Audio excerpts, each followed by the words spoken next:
Broadcasting live. It's America's longest running talk show on computers. It's Computer America, bringing you the biggest names in technology with guest interviews, new products, and your emails. Listen live at computeramerica.com on any device around the world.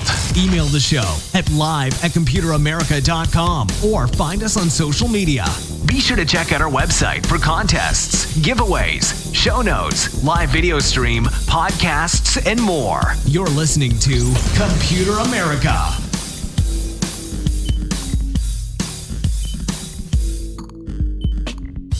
Hello and welcome everyone into the Computer America Show. We are the nation's longest running, nationally syndicated radio talk show on computers and technology. Everyone, how you doing? Welcome back onto the program. So today on the show we have computer and technology news for the whole hour. Everyone, I hope that you're doing well. You are staying safe, you're staying dry, and yeah, hey, you are just having a great Friday, ready to head on into the weekend. Now, everyone, before we get started, computeramerica.com. That's where you'll find everything, including past shows, future shows, all the shows, everything you need to know. If you can't catch us live on IRN, then this will be the next best place to do so. You can also catch the podcast wherever podcasts are heard. We have the directory over at our website, and then of course links to social media as well. So all that being said, also head on over for contest giveaways, show notes of course, and yeah, just social media links, all that, and yeah, everyone, once again, I hope that you're doing good, you're having a great time, and you are ready for some Computer America. So why don't we go ahead, jump right into it, everyone. Computer and technology news brought to you by Computer America. Here we go.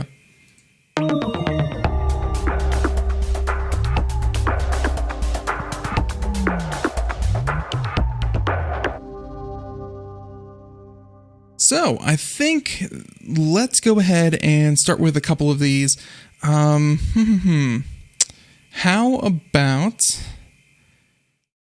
Okay, tons of different stories, but we can start with these two because they are somehow linked to one another. Yeah, and this has to do with... this one from Motherboard, Vice, and more specifically for gig workers, the people who obviously work jobs like food delivery and, Ubers and Lyfts and things like that.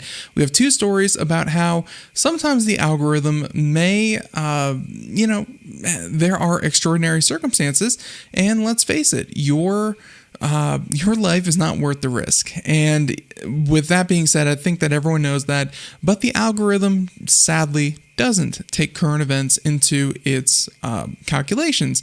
So you end up with stories like these. The first one is going to be from Vice, and it's this is by Lauren Gurley and Joseph Cox, saying that gig workers were incentivized to deliver food during New York City's deadly flood. Remember, first of two stories. But yeah, it's this, I believe, and obviously before we get into the article, this has a lot to do with the fact that surcharging is a thing. And it's really to incentivize, gig workers to essentially, kind of pick up the slack, even things out. Obviously, if there are lots of people delivering food and not a lot of orders, then the amount of workers is going to far outpace demand. But if there's a lot of people asking for food, looking for food delivery, and at the same time, you just don't get the amount of people that you need to deliver all that food, well, you run into a situation like this.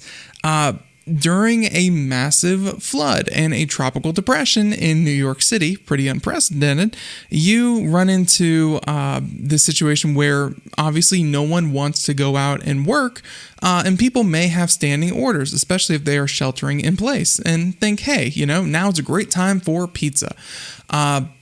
So you may get this idea of surge charging that is very counterintuitive if you want to stay alive. Now, as the remains of Hurricane Ida swept through New York City on Wednesday, killing at least 13 people, millions of the city's residents hunkered down in their apartment for safety. Some of them even placed orders for dinner on delivery apps. Meanwhile, many of the city's gig workers who deliver food for Grubhub, DoorDash, Relay, and others risk their lives traversing flooded streets on e-bikes and motorcycles to deliver meals to homebound residents for income. Yeah, it's and the fact that they're even willing to do this says a lot about kind of the current financial state of a lot of people out there. But I digress.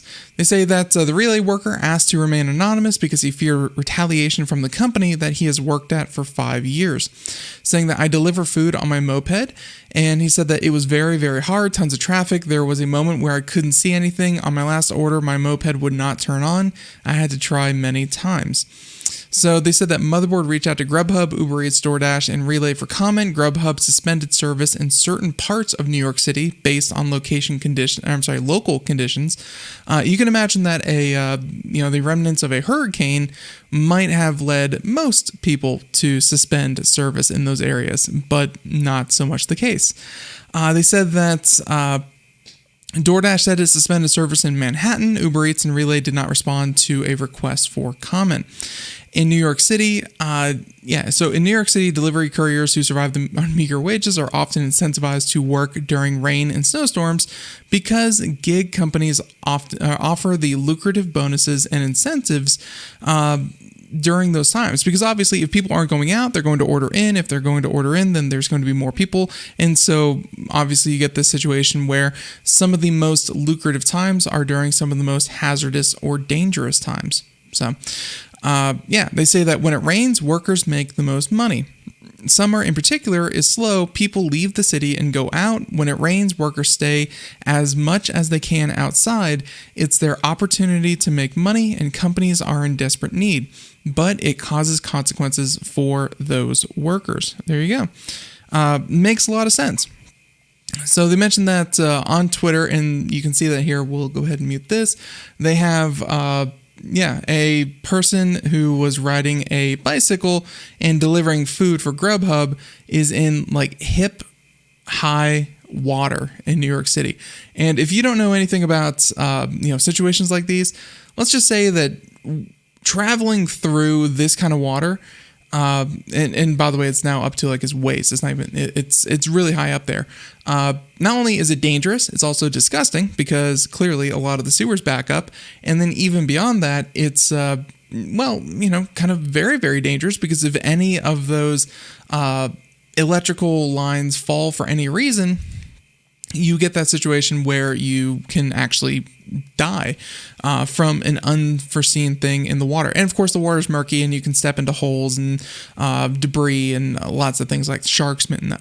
Not sharks, but you get my point. Very, very dangerous. They said that, with that being said, the relay worker told Motherboard that at around 8 p.m. Wednesday evening, he parked his moped to make a delivery, but when he returned, he couldn't restart it. He spent Thursday morning taking apart his motorcycle piece by piece and putting it back together, saying it wouldn't turn on this morning. I had to take it apart, change parts. The company isn't responsible for any part of it because even though he uses that for his job, as a gig worker, does not have the protection of, it's not like a company vehicle or anything like that. Now, with that being said, the safety of delivery workers is a top priority. That's what a spokesperson for Grubhub said. While we appreciate the hard work drivers put in to get the job done, no delivery worker for any company or restaurant should ever take an action that would jeopardize their safety. Yada, yada. Essentially, they're hoping that people would be responsible enough for their own well-being to not go out and deliver things in hazardous conditions, but then their algorithm automatically, if they don't flip the switch that says, it's very, very dangerous out there, don't go out there. If they don't flip the switch, then that's when the company will offer the most money, incentivize those workers the most to get out there and do a very dangerous job. everyone is kind of I fully believe that everyone should be fully responsible for their their own safety and that whole thing. It's just there also needs to be some common sense where maybe if there is a huge surge in people staying at home and ordering food, maybe figure out why, see if that's something to look into. And I mentioned that there were two stories, so this was the first one. The second one has to do with I think it's, oh my God, did I really not get it? Okay, so I think it was here. The second story was actually during the California, it wasn't California. Here it is. See, I thought I had this one. Okay, well, here's the story. Lyft, now the one who is doing almost the exact same thing, but this had to do with Lake Tahoe. So out west, so over in the east, we're dealing with flooding and horribleness, and then over in the west, they're dealing with dryness and fires and other kinds of horribleness. A Lyft ride to evacuate Lake Tahoe during a wildfire cost $1,500. Saying Lyft was accused of price gouging evacuees before eventually turning off surge pricing. And this has to do about the exact same thing, where there's clearly dangerous conditions in the area.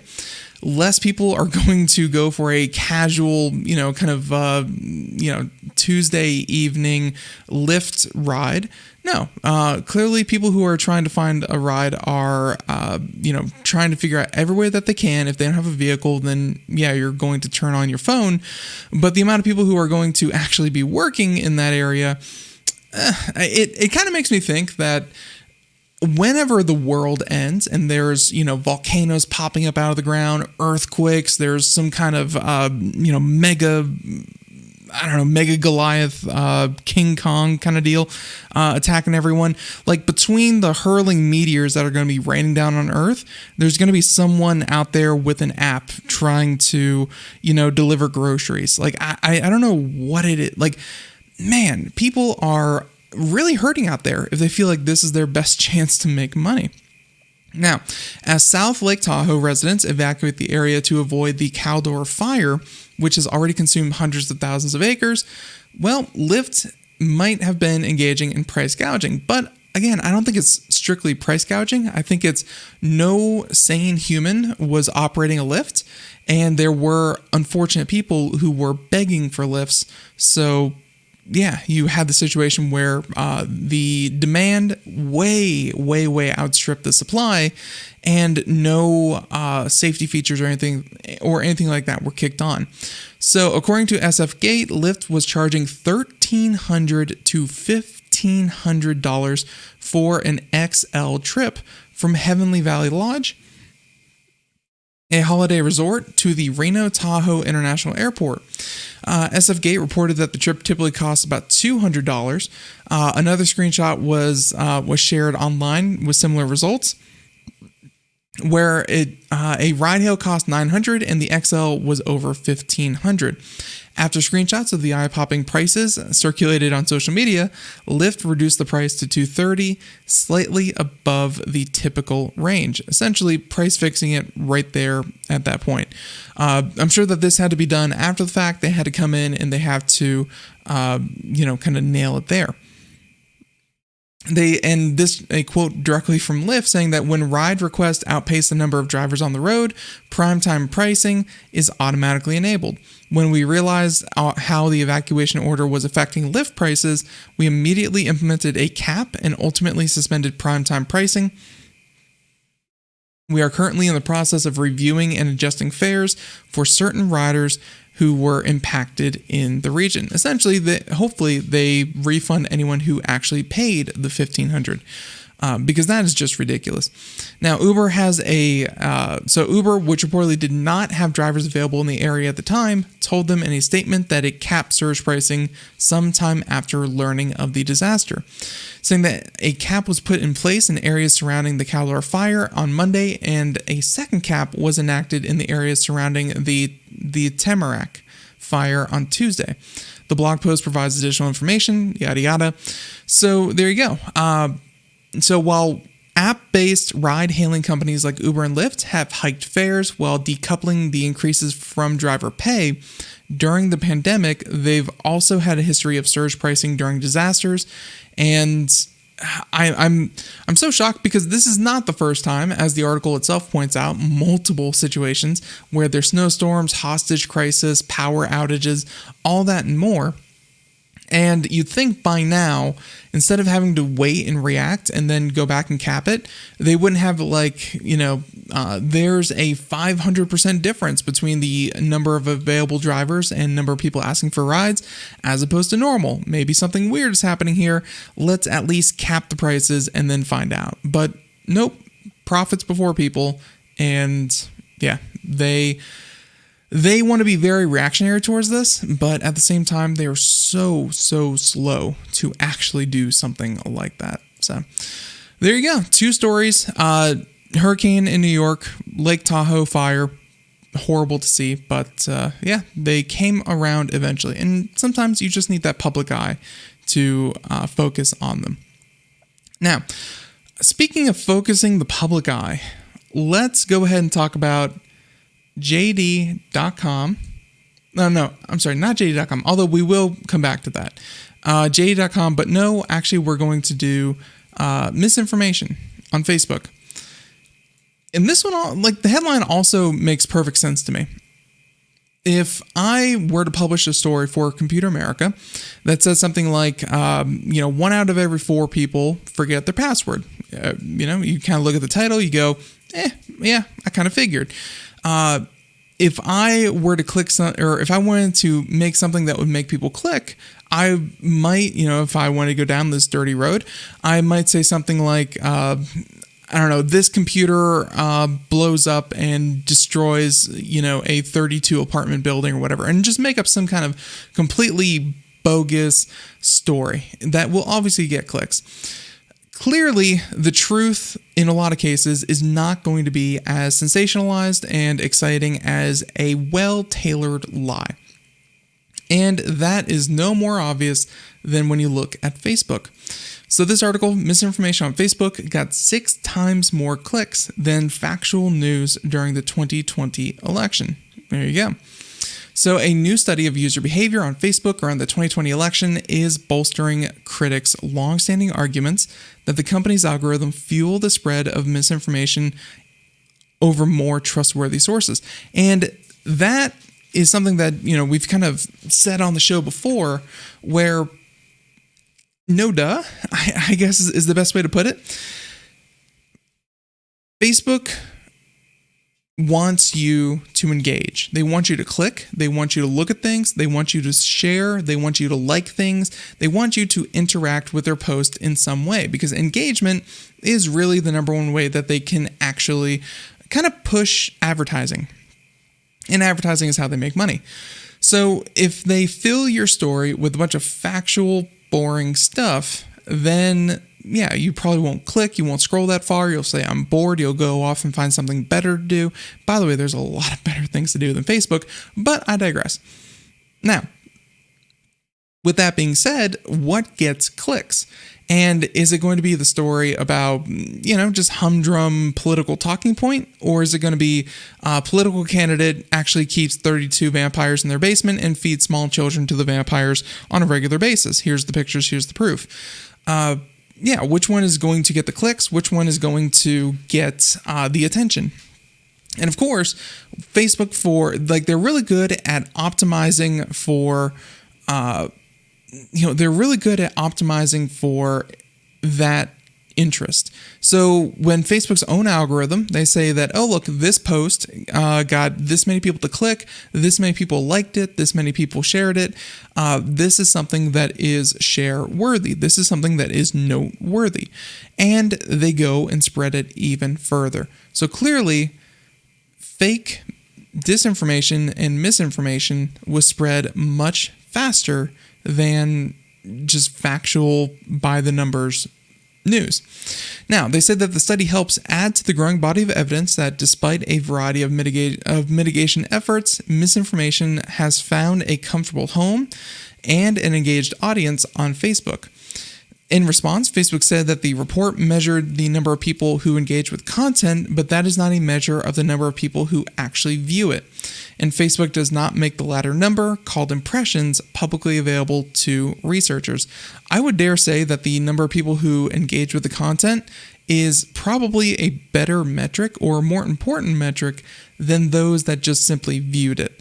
I would definitely say that is more important. Saying that this report looks mostly at how people engage with content, which should not be confused with how many people see it on Facebook.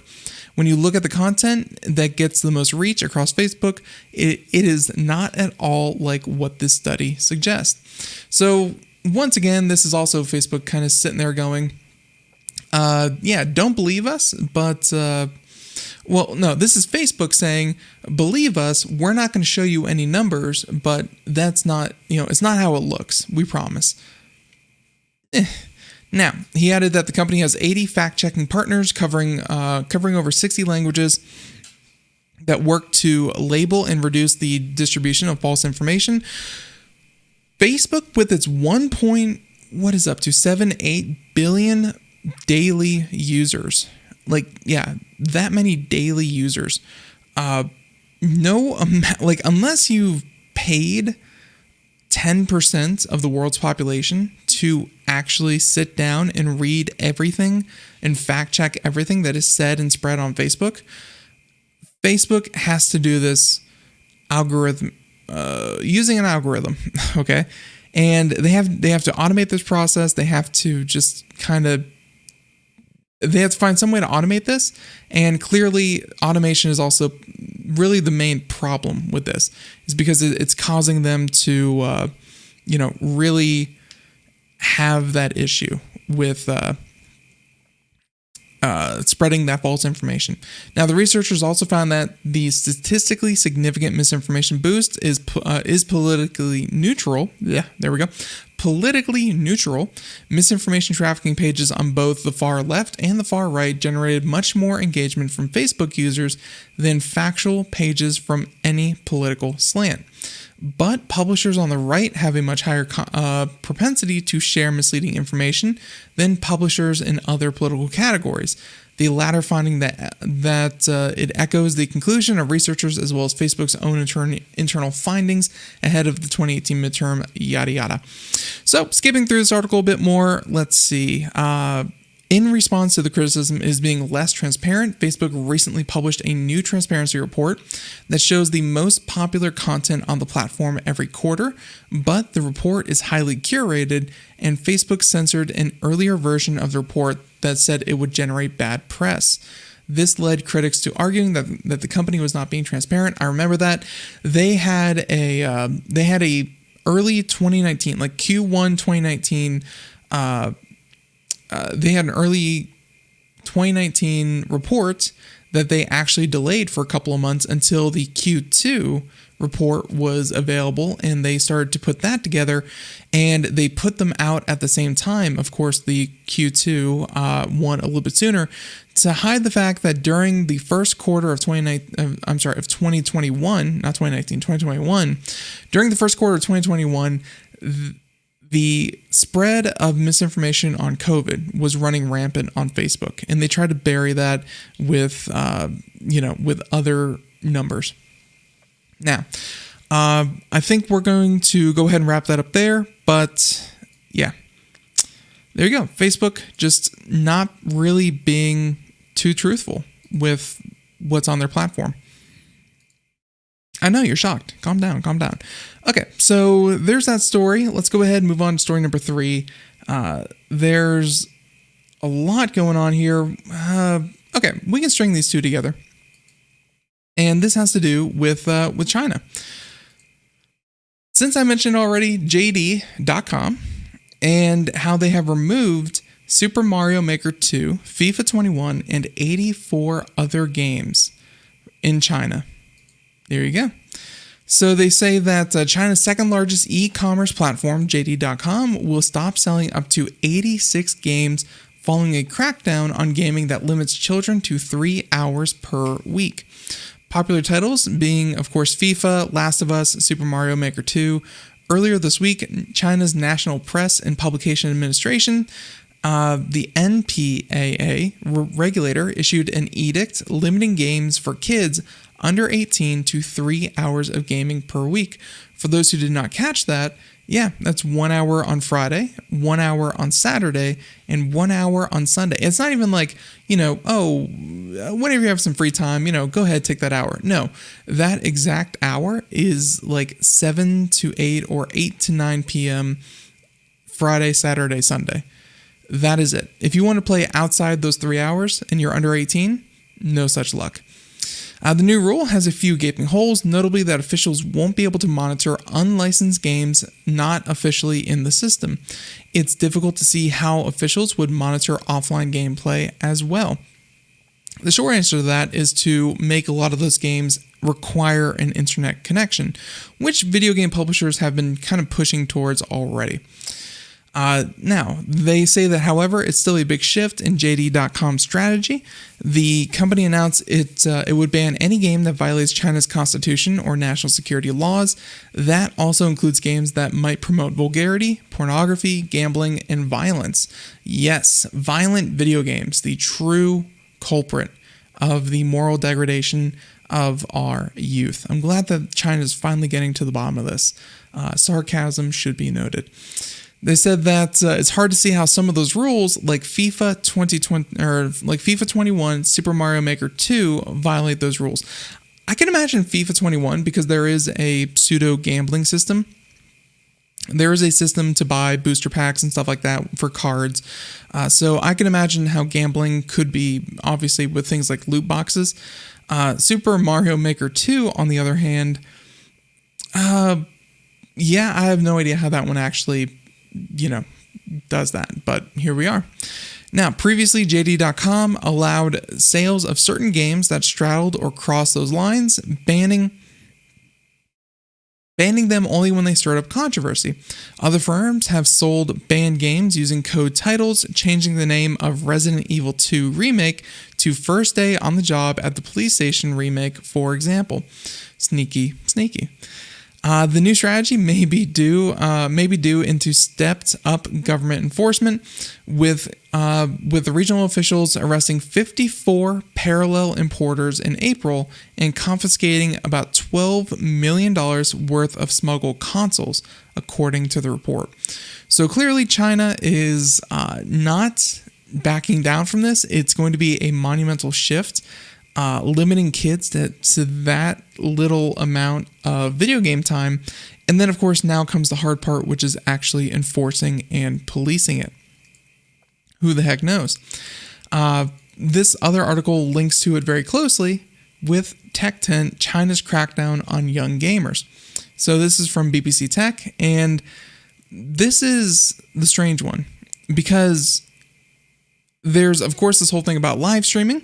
There's, young professional esports athletes, people who play video games on a professional level. Well, what happens now? What happens to those people who have essentially made a career and have already made very good money doing this? And what about the companies and organizations that have invested a lot of money into training and, of course, just compensation and supporting these players? So let's talk about this. They're saying that they say that after all, that's how long many spend daily just watching their favorite gamers play on platforms like Twitch. This week, Tech Tent looks at two stories in which China and the West are diverging when it comes to online gaming. And in China, the government plans to tighten the already strict rules. And saying that you have to tie your real ID to your account, and Tencent actually makes you scan your face if you're playing late at night for more than a set period of time. So even if your ID says you're an adult, if you're playing late at night, they'll assume that you're a minor unless you scan your face. And I'm sure face scans are one thing, but I'm sure that image is then saved on their servers, and they have essentially you stored in their databases. Such intrusive regulation, especially as it affects adults as well as children, would be unacceptable in many countries. There was a law passed recently that just yesterday, I don't know, we have that in the lineup, In Australia, they're going to allow people to do home quarantines due to COVID, and they're going to check this out. This was crazy. Australia, because I guess up until this point you had to either quarantine at a hotel or or at an official government location, whatever, for COVID. They're letting people stay at home now, but they have to download an app, and the app is essentially a tracking app for the government. And when at random intervals, they're going to ping your phone, ping the app, and say, scan your face to prove that you are where you say you are, not that you just left your phone at home. You have to take a selfie, and the GPS coordinates of your phone will be uploaded to essentially say, this is where I am. So you need a selfie and your phone at the proper location within 15 minutes. If they text you at 2 a.m., you have 15 minutes to take a selfie. There you go. I'm sure that, they try to avoid doing it late at night, but hey, if it's, if you just stepped into the shower, if you, just did this or the other, they want to kind of straddle that line of not give you enough time to rush back home and take a selfie, but they also want to give you just enough time so that you'll actually comply, take your picture, and prove that you are at home obeying quarantine. It is just, and that is Australia. Like, that is not China or Singapore or whatever. That is almost Orwellian in the ask that, that Australia has. Very, very crazy, but still. Back to the point here about China, saying that, they mentioned that they have a research firm, Nico Partners, and their analysis of Asian games market points out for years, China banned the import of games consoles, saying that the Chinese government has always been transparent, saying that we were here to protect our youth. There you go. Here to protect our youth against what we consider harmful content and harmful behaviors. China, of course, has a powerful, fast-growing games industry, and while there should be little impact on it in the short term, eventually they see the threat to the next generation of developers and professional players. Saying that is the troublesome part, especially in terms of esports. This will be a big change. You need to train for your sport, and esports is a sport. And if they're not able to train, then what happens? And the answer is that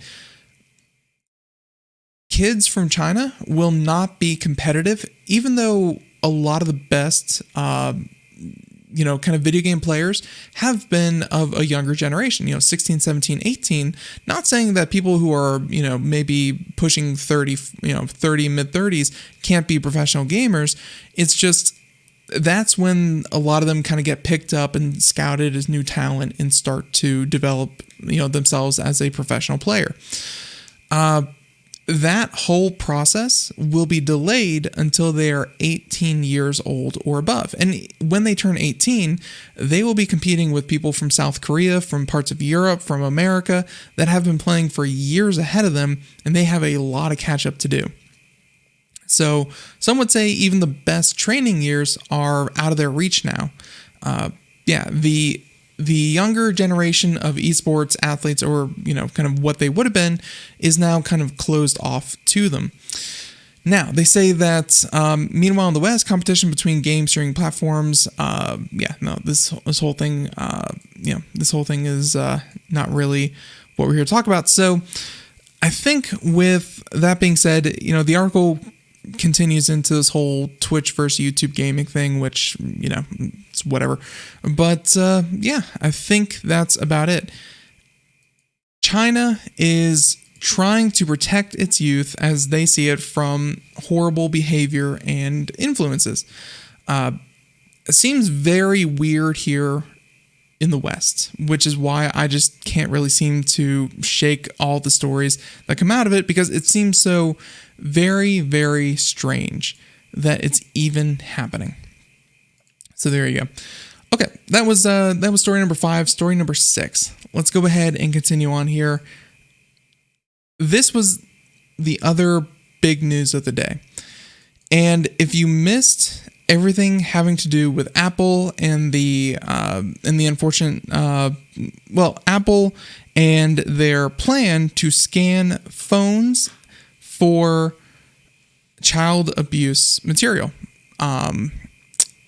There was this whole thing about iPhone scanning people's phones, comparing it to a database, reporting it to the government, so on and so forth. Well, looks like Apple has bowed to privacy advocates and has decided to delay the feature. It was a very strange tool. I understood pretty much how it worked, and it was generally safe, but at the same time, obviously privacy was going to be a big question mark, because somewhere down the road, even a private phone would have had to have been turned over to law enforcement. And that's something that Apple has traditionally been very much against. But yeah, looks like they were trying to do something good, and privacy advocates kind of push back, because even though something is meant for good, does not mean that it will end up doing good. And that's an important distinction. So they mentioned that Apple is delaying its child safety features, and this was supposed to come out with iOS 15. Instead, it's going to be pushed back. So Apple says it's delaying the rollout of the child sexual abuse material detection tool to make improvements following the pushback from critics. The feature includes one that analyzes iCloud photos for known CSAM, which has caused concern among privacy advocates.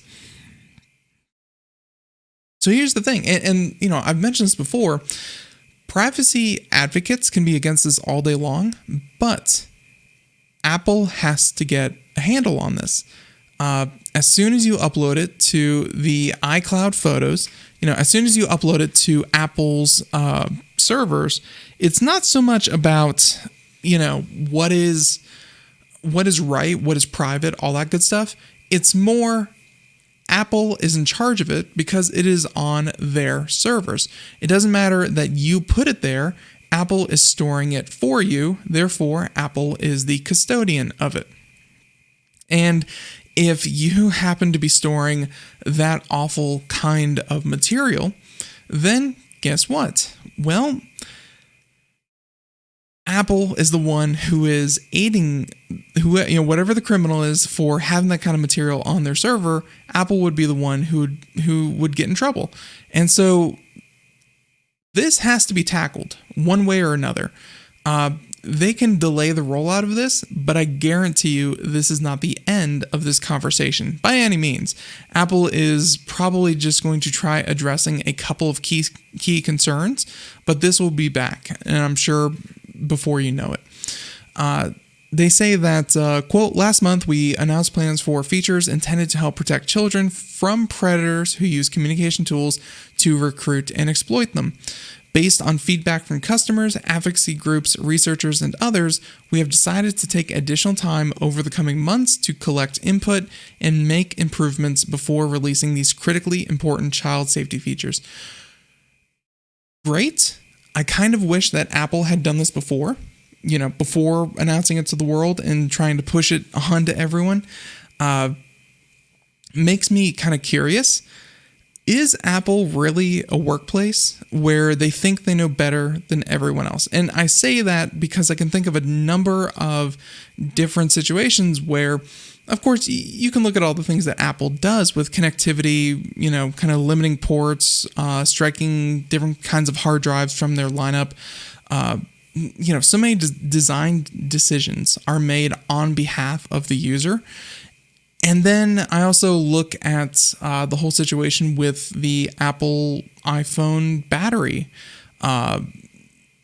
brouhaha that happened, where Apple artificially limited everyone's iPhones so that the battery would last longer and it would be more stable and it would not crash people's phones. Instead of coming out and saying, well, we have this problem, here's our solution, turn it on or turn it off. And, really, if you experience these problems, we encourage you to turn this thing on.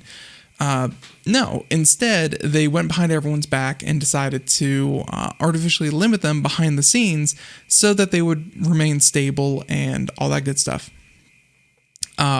And of course, when people updated, they realized that their phones were slower. Enter the lawsuits. So many lawsuits from so many countries. Apple really seems like the kind of place that will tell you how you should do things.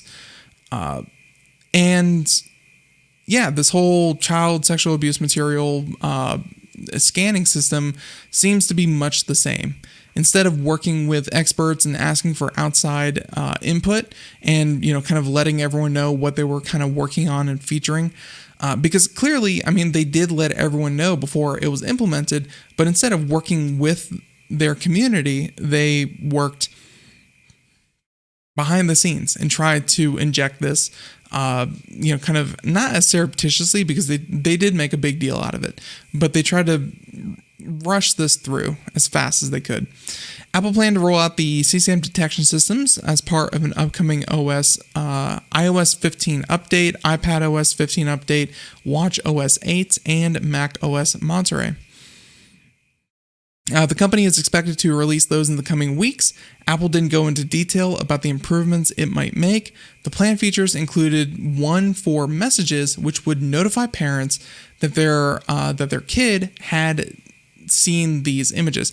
So that was the other part of it, which is why I kind of understood it and realized that Apple, they did put thought into it. I'm not saying that it would have been completely foolproof and it was perfect, but these protections only kind of kick in if there is a parent-child relationship like set up in the account where a parent has a phone and they give their kid a phone, and the kid's phone is designated as kind of a child's phone. And then, of course, they would have to talk to an unknown number or an unknown contact, and then that unknown contact would have to send them an image that would, be scanned for sexual material or things like that. And then, of course, also, maybe photos of every kid in the National Missing and Exploited Children's Database. A lot of things had to go right before the system would have ever been activated.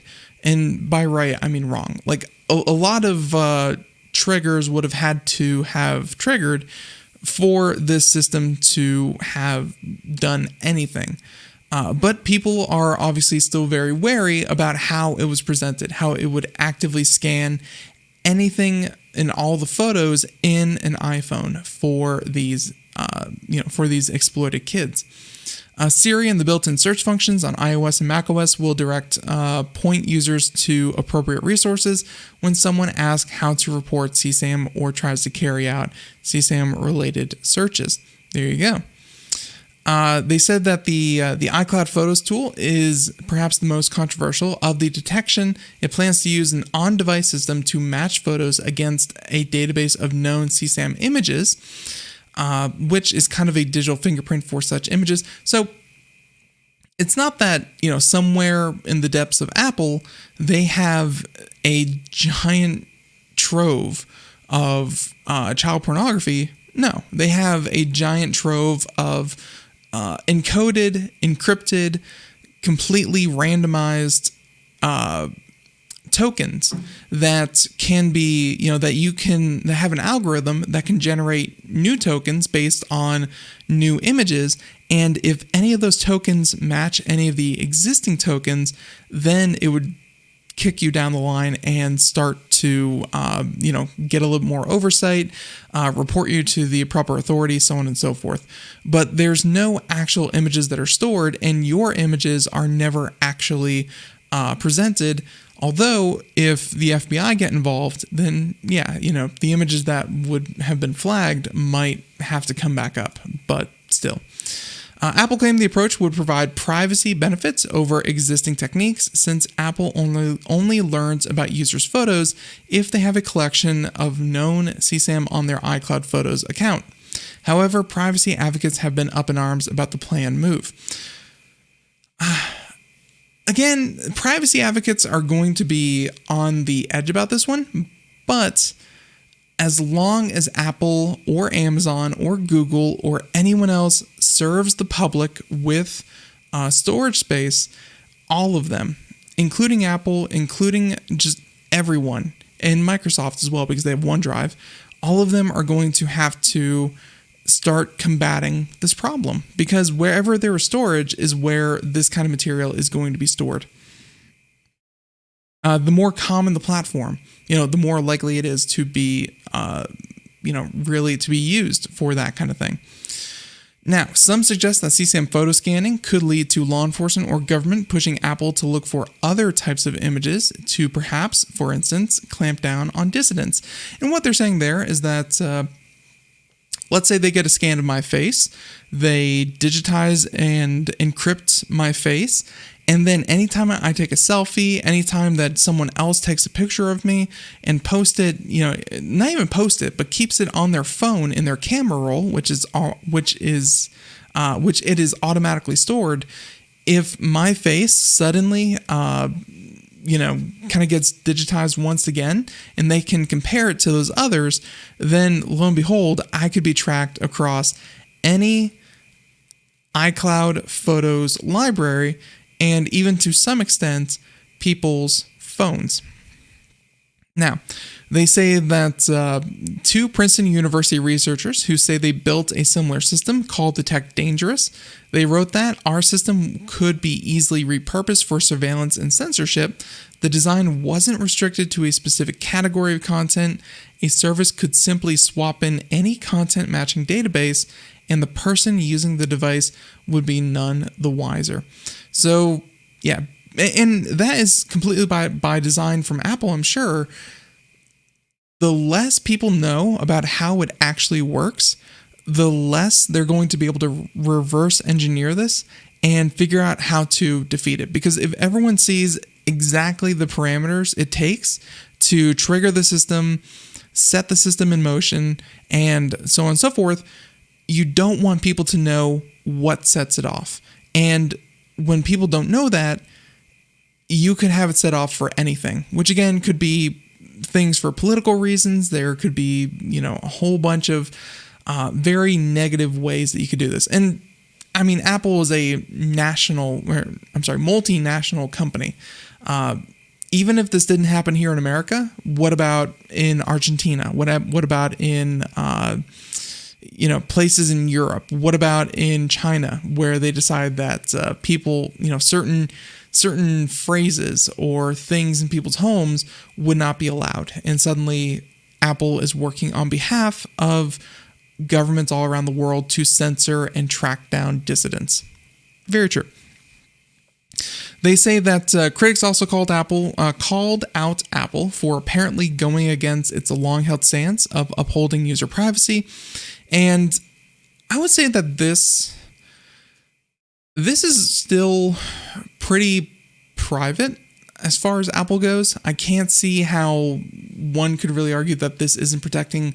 It's still scanning people's photos and all that good stuff.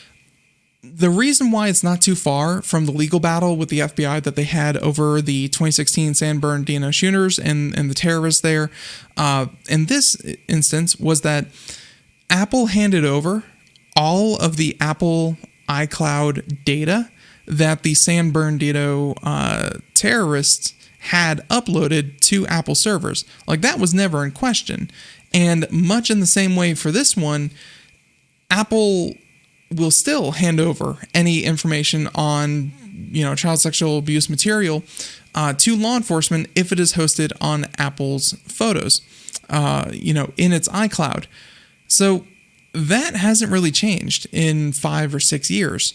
I don't know what the author was kind of getting at there, but still, Apple said in mid-August that poor communication led to confusion about the features, which it announced just over a week beforehand. The company's senior vice president of software noted that the image scanning system had multiple levels of auditability. Even so, Apple's rethinking its approach. It hasn't announced a new timeline for rolling out the features. In my mind, Apple is going to tweak their messaging more than they're going to tweak their security or their app or their scanning. I think that with the level of accuracy, where they said that there's only a false positive 1 every 1 trillion scans per year, by the way, they are probably decently happy with the ability of the system. What they are not happy with is the ability for the everyday consumer to understand what it is that they were getting at. This was a decent attempt. The messaging was completely off, and they're going to go back to the drawing board and they're going to try again. I'm sure at a later date, just to fix the messaging, really. So there's that story. I think story number 7. Yeah, we have plenty of time for the next one. Story number 7, let's do... That's also a big one, but it's also about Apple. Do we go Apple to Apple? Okay, I think we do. There was this whole thing that, if you don't recall, Apple did with, Apple, actually it's still in a lawsuit with the makers of Fortnite, Epic Games. And Epic Games had this situation where they didn't want to pay Apple's premium, which was $30 for any in-app payments. When it came to social media, I'm sorry, not social media, when it came to mobile gaming, by and large, the majority of purchases for Fortnite happened through the Apple App Store. And Epic Games saw it as, well, if a person went on our website, purchased this $10 skin, they could then use it on Apple's service and we'd get the full $10. Whereas if they purchased that $10 skin on Apple, we get $7, Apple gets $3, and that's unfair because, even though they made the purchase through our company, and not a lot really happened through the Apple App Store, they still get a large chunk of this money that people are spending on our game. Now, that argument also came up with Netflix, because Netflix is the exact same way. If you download the Netflix app, and then you go to Netflix.com and you resubscribe to Netflix using your card through Netflix.com, go onto your app, log into the app through, log in through your phone on the app, you get to use the exact same service, but you get to keep even more of the money.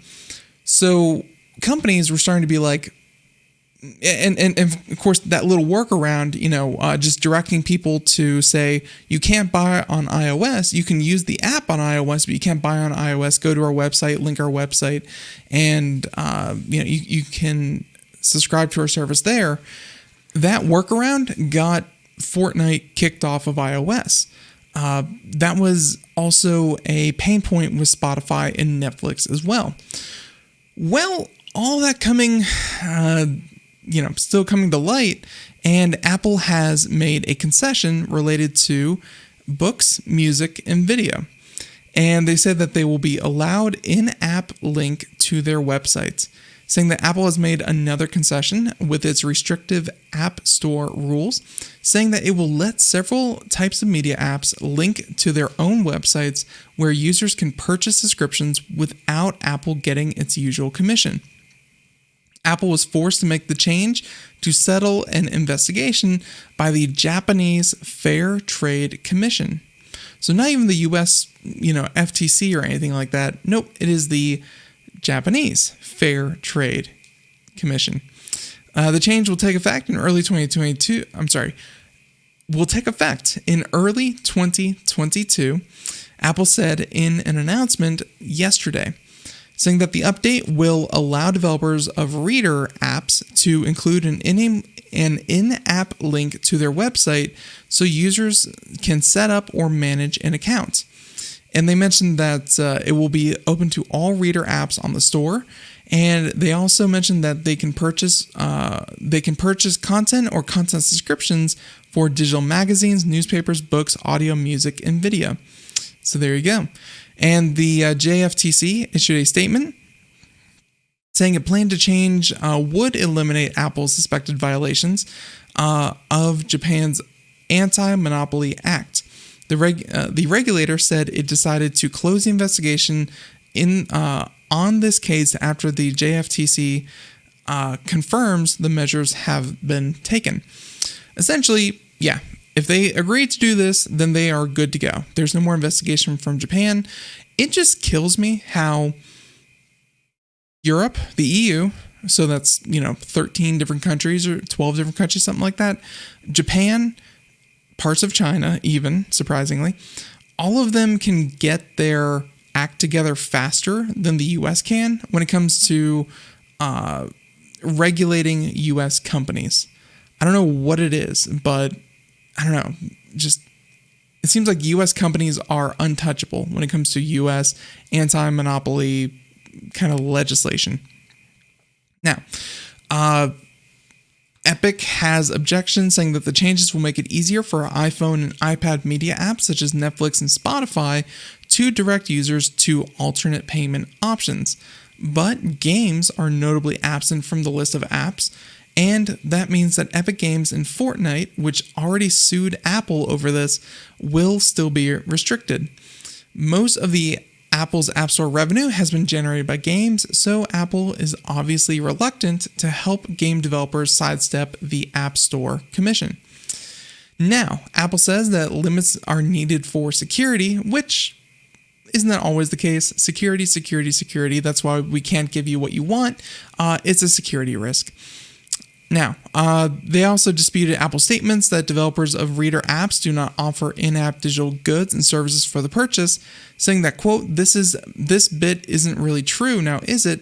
Amazon Video offers digital goods for sale, like individual movies or purchase or rent, that can be experienced in-app. There you go. Yeah, it's Apple blaming security for its reason to keep its walled garden. Apple also recently agreed to let developers tell users about purchase options outside the iOS App Store. The class action suit got a cold reception from the Coalition of App Fairness, an advocacy group launched by Epic, Spotify, and other companies. The group said that the settlement doesn't fix the App Store's structural problem, that it is a sham, quote unquote, and a desperate attempt to avoid the judgment of courts, regulators, and legislators worldwide. Apple knows that 30% is its ability to just print money. I mean, they're still doing really, really good when it comes to hardware sales, but the ability to take 30% of everything that happens on their platform is huge. People have Android, but people don't really spend money on Android. That's the problem. Even though Android has more users, the amount of money that is spent on iOS way overshadows the money spent on Android. Just to make that clear. Now, Spotify CEO said yesterday that the changes didn't go far enough. This is a step in the right direction, but it doesn't solve the problem. They also contacted Netflix and Apple and will update the article if they get a response. South Korea plans to impose a law that would stop App Store owners from requiring developers to use in-house payment systems. Meanwhile, in the US, Epic Games' lawsuit against Apple recently went to trial. Epic alleged that Apple's in-app purchase requirements and other restrictions violate US antitrust law.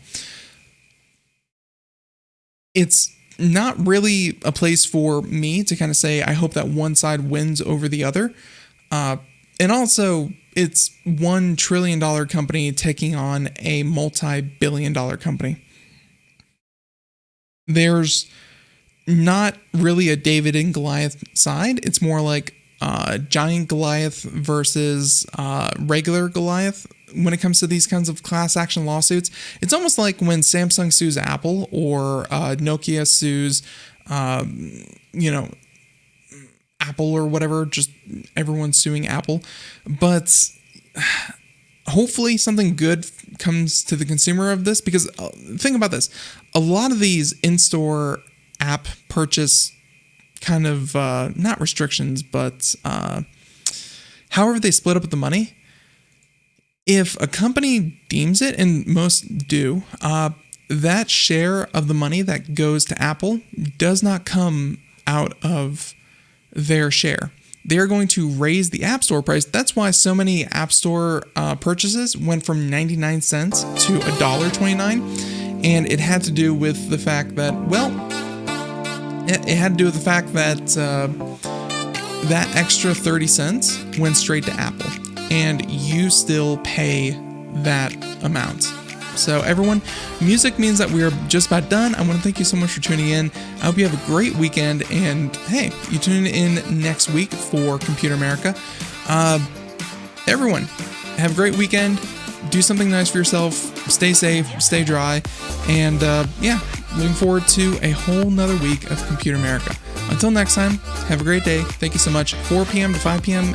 Monday through Friday Eastern. Have a great one. Bye, everyone.